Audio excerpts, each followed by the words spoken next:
kí yín káàbọ̀ sí àjààbálẹ̀ ìròyìn amúlùdùn mẹ́wàá látòrí ẹ̀rọ ayélujára. Ruth Ọlájídé ní orúkọ tèmi. Ní nọ́mbà ẹlẹ́ẹ̀kẹwàá, ìlúmọ̀ọ́ká oníṣòwò Pascal Okechukwu tí ìnagijẹ rẹ̀ ń jẹ́ Cubana Chiefpriest ti ṣe ìlérí láti gba ìlúmọ̀ọ́ká olórin Darlington sílẹ̀ lónìí ọjọ́ Ajé. Eléyìí wáyé lẹ́yìn ìgbọ́nmisí-omi òtó tí ó wáyé láàrin Cubana Chiefpriest àti ìlúmọ̀ọ́ká olórin Burna Boy. Èdè àìyedè yìí wáyé lẹ́yìn tí Burna Boy ṣe ìrànlọ́wọ́ owó fún ọkùnrin kan tí ó pe ara rẹ̀ ní àbúrò Cubana Chiefpriest tí ó wí pé òun nílò ìrànlọ́wọ́. Bí a kò bá gbàgbé wípé Burna Boy fi ọlọ́pàá gbé Darlington sí àtìmọ́lé lópin ọdún tí ó kọjá pẹ̀lú ẹ̀sùn ìbanilórúkọjẹ́, bí ó tilẹ̀ jẹ́ wípé agbẹjọ́rò Darlington ti wípé ilé-ẹjọ́ ti pàṣẹ òmìnira fún un, ṣùgbọ́n àwọn ọlọ́pàá kọ̀ láti dá a sílẹ̀. Èyí ni Cubana Chiefpriest ti ṣe ìlérí láti gbà á sílẹ̀ ní òmìnira lónìí. Ní nọ́mbà ẹlẹ́ẹ̀kẹsàn-án, ilé la ti ń kẹ́ṣọ̀ọ́ ròde ní èsì ìlúmọ̀ọ́ká sọ̀rọ̀sọ̀rọ̀ orí ayélujára Isaac Fayose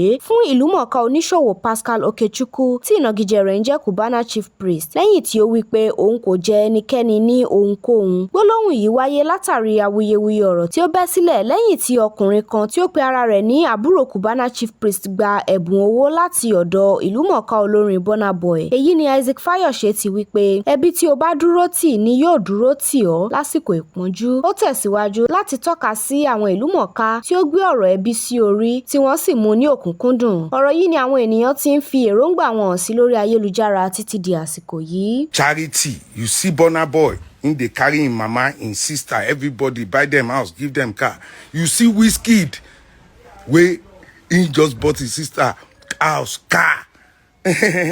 Abi, you know, see, huh? You see how Davido, they carry him family, all of them, like egg.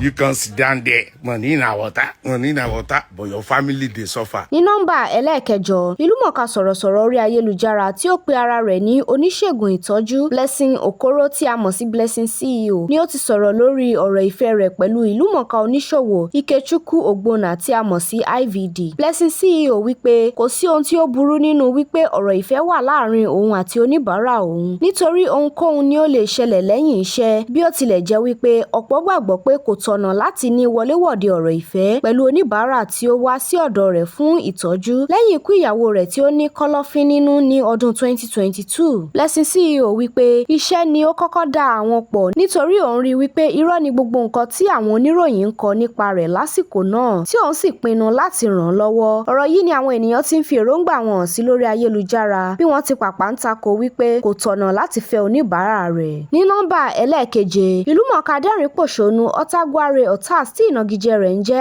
IGOSAVE ni ó ti lo ìtàkùn ayélujára rẹ̀ láti fi èròǹgbà rẹ̀ hàn lórí àkíyèsí tí ó ṣe nípa ìdí ìgbéyàwó lẹ́nu ọjọ́ mẹ́ta yìí. Ó kọ wípé ìgbéyàwó kì í ṣe ọ̀rọ̀ ìfẹ́ mọ́, ṣùgbọ́n ó jẹ́ nípa ẹni tí ó lè fúnni ní irú ayẹyẹ ìgbéyàwó tí ó fojúsùn fún pẹ̀lú òkìkí àti ìbáṣepọ̀ pẹ̀lú àwọn ọlọ́lá láwùjọ lẹ́yìn èyí tí wọn yóò dá ìgbéyàwó náà rú. Ó tẹ̀síwájú wípé kí o tó jẹ́ òó ìgbéyàwó, yẹ ara rẹ wò fínífíní. Ọ̀rọ̀ yìí ni àwọn ènìyàn ti ń fi èròǹgbà wọn hàn sí lórí ayélujára títí di àsìkò yìí. Ní nọ́mbà ẹlẹ́ẹ̀kẹfà, lórí ìgbọ́nmisí-omi òtó tí ó wà láàrin ìlúmọ̀ọ́ká olórin Damini Ogulu tí ìnagijẹ rẹ̀ ń jẹ́ Burna Boy àti ìlúmọ̀ọ́ká oníṣòwò Pascal Okechukwu tí a mọ̀ sí Cubana Chiefpriest ni agbẹjọ́rò Dèjì Adéyanjú ti sọ̀rọ̀ lé lórí nígbà tí ó kọ sí orí ìtàkùn ayélujára rẹ̀ wípé ẹni tí ó ń fúnni ní $30,000 ní àwọn aláìní tí ó pọ̀ nínú ẹbí rẹ̀ ju ti Cubana lọ. Ó tẹ̀síwájú wípé ẹni tí ó pe ara rẹ̀ ní àbúrò Cubana kì í ṣe àbúrò rẹ̀ àti wípé bí ó tilẹ̀ wá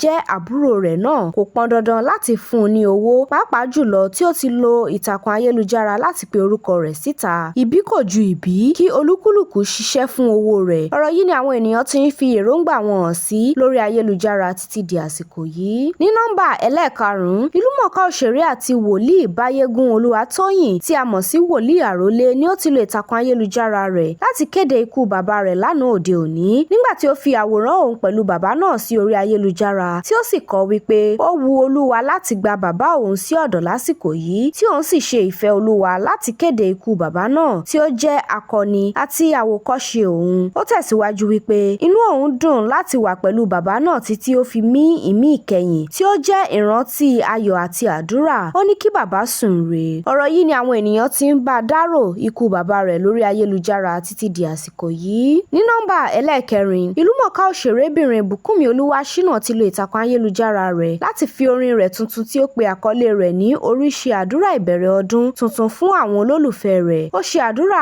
ọmọ aláyọ̀ fún àwọn tí ó ń wojú Olúwa fún ọmọ. Àṣẹ ìrọ̀rùn fún gbogbo ènìyàn níbi tí wọ́n ti nílò ọwọ́ orí ní ọdún 2025. Ó tẹ̀síwájú wípé kí wọ́n máa bá orí wọn sọ̀rọ̀ àṣẹ bí ó ti rọ̀ wọ́n láti máa gbọ́ orin náà tí ó ṣẹ̀ṣẹ̀ gbé jáde. Èyí ni àwọn ènìyàn ti ń fi ìfẹ́ hàn sí bí wọ́n ti ń kan sáárá sí àwọn ọ̀rọ̀ ìjìnlẹ̀ inú orin náà títí di àsìkò yìí. Àwọn ẹgbẹ́ mi lówó orí gbéra bá wọn lówó, make my hustle kówó wọlé má jẹ́ ń bá wọn ṣẹ̀ṣọ́.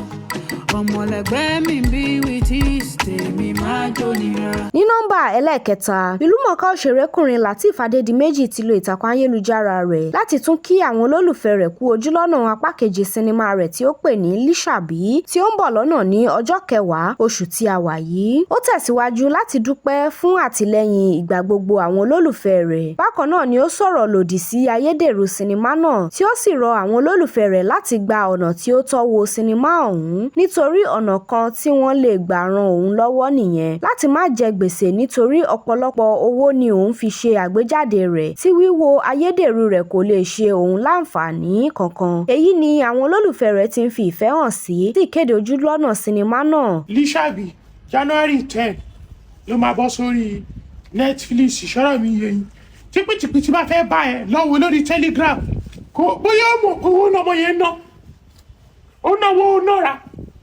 àwọn ìgbà mi ó sunkún lórí location báyìí ó sunkún pé kí làwọn èèyàn máa jẹ ọjọ́ méjì làwọn èèyàn fi ń jẹ màálù o nígbà tó yà Lísàbí lọ́wọ́ lórí Telegram kó bá tèmi jẹ́ ṣòtí gbọ́ pìtìpìtì máa bá ẹ. Ní nọ́mbà ẹlẹ́ẹ̀kejì, Tíjó Tayọ̀ Tẹ̀rín Tọ̀yàyà ní ìlúmọ̀ọ́ká olórin Paul Okoye tí ìnagijẹ rẹ̀ ń jẹ́ Rude Boy fi fọ́nrán ìgbọ́mọwọ ilé ìjọsìn sí orí ayélujára bí òun pẹ̀lú ìyàwó rẹ̀ Ifeoma ti gbé ọmọ wọn lọ fún ìyàsímímọ́ ní ilé ìjọsìn ní àná òde òní. Èyí ni àwọn ènìyàn ti ń fi ìfẹ́ hàn sí tí wọ́n sì ń kí ìdílé Rude Boy kú oríire. Bákan náà ni wọ́n rọ Rude Boy àti ìkejì rẹ̀ Peter láti yanjú aáwọ̀ àárín wọn kí wọ́n sì padà sí inú ìṣọ̀kan tí wọ́n wà tẹ́lẹ̀.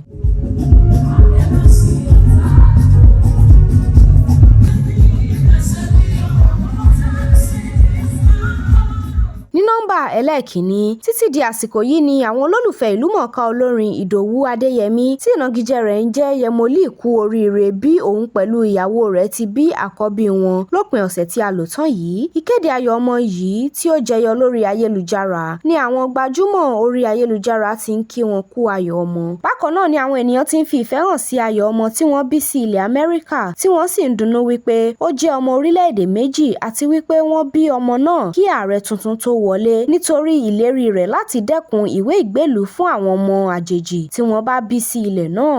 Kò ní jù báyìí lọ fún abala àjààbalẹ̀ ìròyìn amúlùdùn mẹ́wàá fún ti àsìkò yìí. Ruth Ọlájídé ni oníròyìn yín. Ó dàbọ̀.